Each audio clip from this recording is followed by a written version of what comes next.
okay with it? Question. No questions? Who is this lawyer here? Auntie Esther, I see your hand going up. What's your question, please?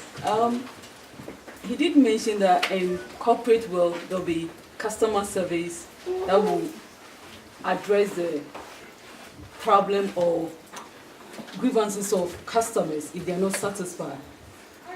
Can the church put any, or do we have any procedure in church when people are not happy? Is there any way of addressing their issues, or is it something that is necessary in the church? Okay, thank you. Yes, there are a number of churches where you have even suggestion boxes where people can show their views, express their views, or there are names or numbers that when you have issues, you call. You call and say, okay, you're not happy about something, call this number, speak to this person, or the suggestion box, drop your, if you want to remain anonymous, you just drop your suggestions in that box, and someone will attend to it, and it will be attended to. They will even announce in the church that someone made this point. If the person wants the issue discussed, they want to have an appointment with the person and they will discuss. So there's an avenue for people to view or to air their views. So they don't carry those views away and leave. Okay? So it happens. We've worked with a number of churches we have helped them to establish that sort of system. So they have suggestion boxes and numbers, dedicated numbers, that people can call when they have issues. Okay. Amen. Any other questions? Yes, that was. I want to know how you handle a person who repeatedly offends you and apologizes for it. So they will do something, you confront them, they'll say, I'm sorry. But they keep on doing it. And they're in the church and you've got to your limit of long suffering. Yeah, I think, that's a really challenging situation. But I think that once the person comes back and say, I am sorry, if the person seems sincere, if the person looks sincere, forgive the person. I will have a problem when the person is not sincere. The body language and everything is showing that the person is not sincere. He just wants to say something, brush you aside. You say, okay, I'm sorry, No. That one is difficult to accept. But when the person is sincere, Jesus says when they come 70 times 7 and they say they are sorry, we should forgive them. That's it. You can come as long as they want. Okay? That's it. Yes? Is there not a limit? I mean, you can't forgive someone 70 times, 7 times. Yes, I know. That's what I'm saying. If the person is sincerely repenting,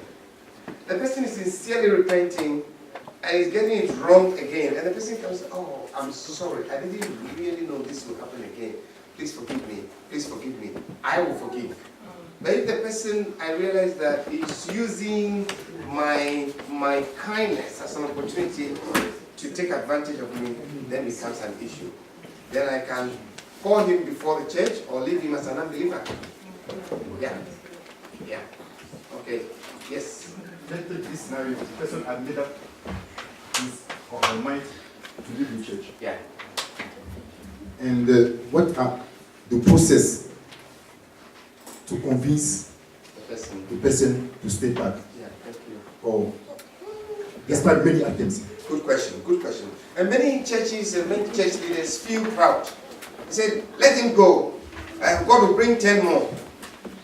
It doesn't happen like that most often. So as soon as we hear that someone is leaving the church or is in the process of leaving the church, we should send a delegation to the person.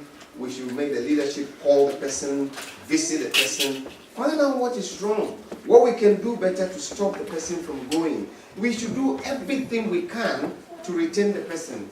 If all that we do fail and the person leaves, we've convinced ourselves that we have not loved the person. We have done our part, or we played our part. But we should play our part. Churches should place their pride aside and know that, like Pastor Philip talked this morning, 100 sheep, right? One of them gets missing. The 99 are still important. They realize that he makes all the effort to chase after that one sheep. And that's what we should be doing. Yeah. Okay. Yes, sure. Yes, sure. To add to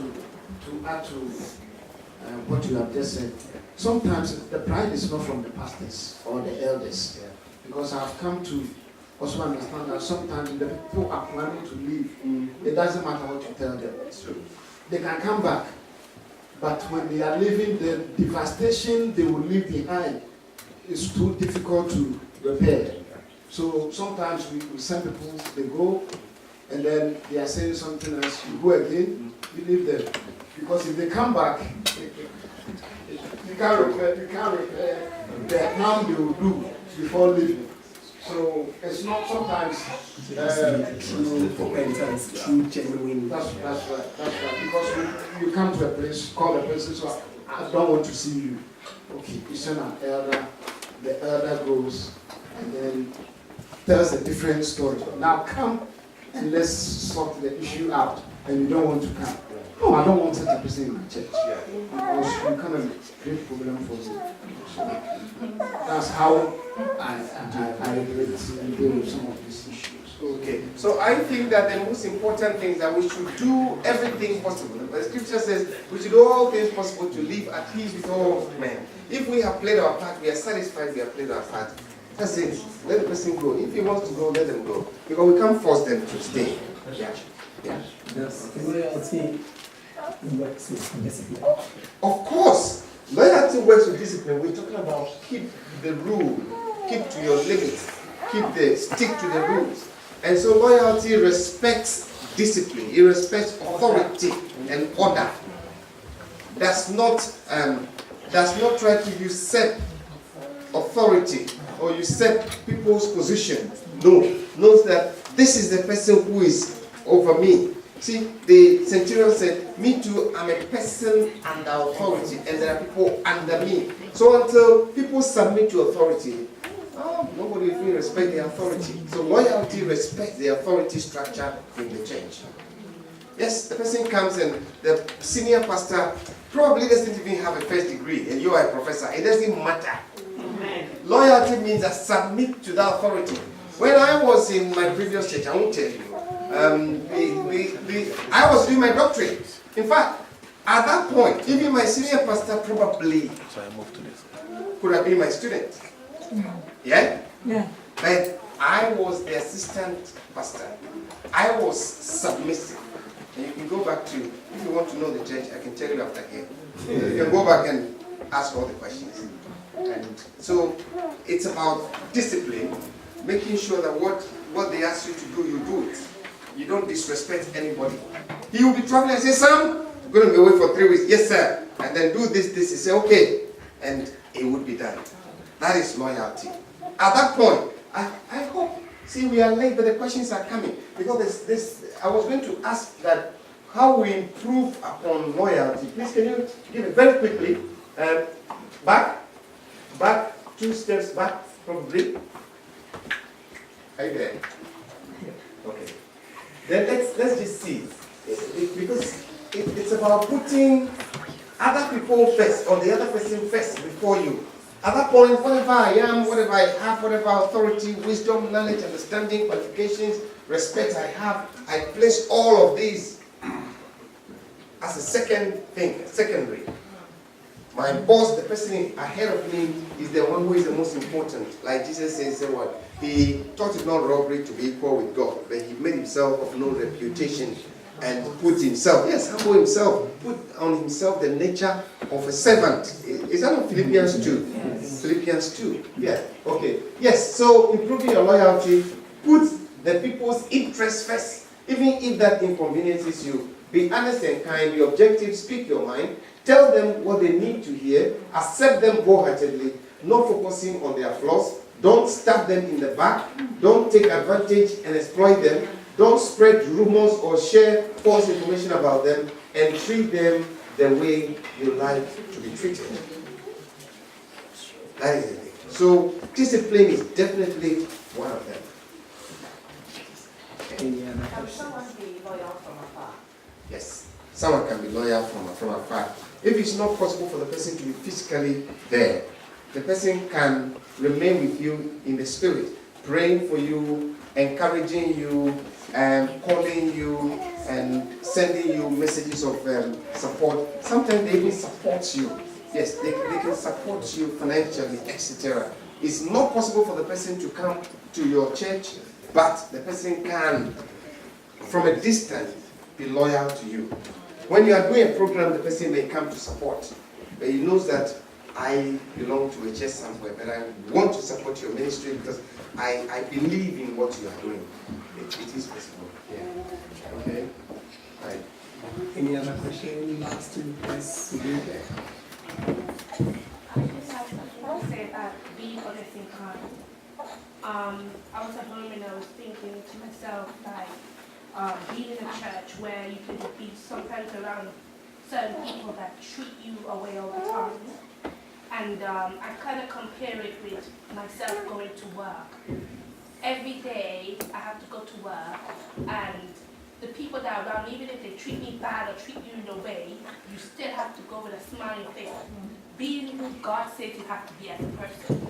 So I say to myself, if I can do that every day and go to work every day and be nice, you know, to them and still love them and show them and speak with them, why can't I do that to the people in my church? That makes me a hypocrite. Because if I can't forgive, if I can go to work with, oh God, I have to work with these people, love them and portray what God says I have to be, why can't I do that within my own church, forgive and love and be honest and kind to everybody? Yeah. Thank you. That's why. Good point. Strong point. Because you do all that just because of money. Yes. And if for the sake of the kingdom we cannot endure that, then it's a real problem. So that's a strong point. Thank you. Yes, Bishop.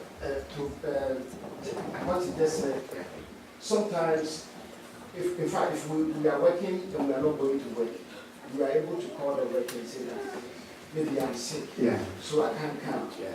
But when it comes to the church, if somebody is not able to come, the person will not call.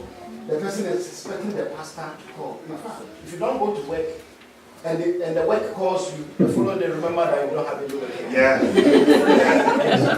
Because the church is a voluntary organization, we can do whatever we want to do and go away. I tell people, what you get in the church is more than the work is giving you. Because the church, in fact, the things you get in the ministry, some of this training, if you are doing it as a corporate training, each member will pay more than 500 pounds to get this training. But you get this for free.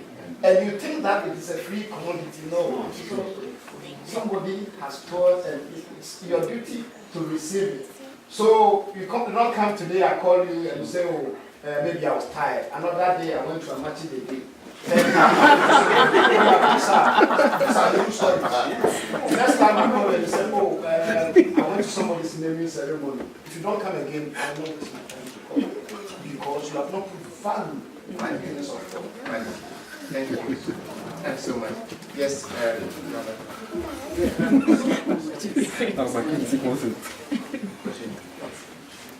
Apart from praying for the person who has been bruised, what should you do again? I think I'll direct that to Pastor. The person who is bruised, who is offended, you pray for the person. I think counseling, you can counsel the person. You can, sometimes the person just wants someone to talk to them. Okay. If the person feels that nobody listens to me, they're going to get offended. So sending someone there to the house to speak to them, find out what is wrong. For some people, that alone is enough. For some people, that alone is enough. Sometimes too, it's advisable to give them a break to also have a natural healing. You know, that's reflecting on life itself, reflecting on everything that you've shared and taught them. You sit down, you dream, you process it, you reflect on it, and then eventually, oh, okay, I'm getting it now. So that's one side of it as well. And then, any other questions? Any other questions? Hallelujah. So loyalty is all to do with our commitment in our hearts.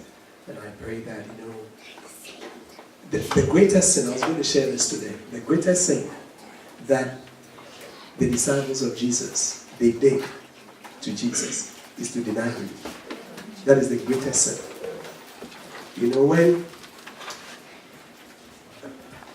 Jesus said this, he taught his disciples and said to them that anyone who denies me, he says, anyone who denies me before the Father. How many people know that scripture? Yeah. Matthew 10. He says, anyone who denies me before the Father. Yeah? Before me. He said, before me. I will deny that one before my Father. This is the greatest sin that was committed. Because if you look at it, Peter was not qualified. Peter denied him before a maid. He was not even worth it. He was despised. A maid, not even maid, not even denying him before Pilate. Not denying him before Pilate, not denying him before, the chief priest, but a maid. So we can see that through that